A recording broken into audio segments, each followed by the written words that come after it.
जदि आम कड़ाई तेल पकई ताकू टिके तातिला हाँपाई छाड़देला से आम जीरा पकई सारा टे सी फुटीगला आम से रंग बेरंगर परिबा पकई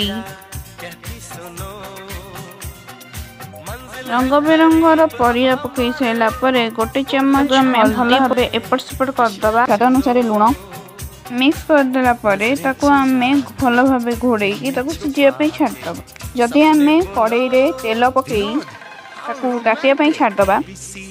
तापर आम से चिंगड़ी पकई भल भाव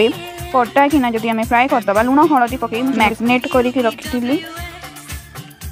बिलाती रसुण जीरा नहीं जदि आम फाइन पेस्ट गोटे बनईदबा बाटी रखि बैटर को आम से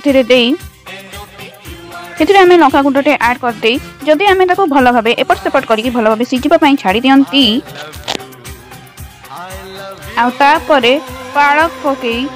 भल भाव एपट सेपट करदेला जदि आम से जो पालक पकई रंग बेरंग परिवार जदि आम चिंगुड़ी टी ऐड करदबा भजा जाइथिबा कड़ा भजा जाइथिबा चिंगड़ी की आम जदि ऐड करदबा ताहले हमर रेडी हो पालक चिंगुड़ी। भिडियोटी केमती लगिला निहाती भाव में कमेंट माध्यम जनइबे जदि भल लगिला ताहले लाइक शेयर सब्सक्राइब करने को जमारू भूलिबेनी। रहिली बाय।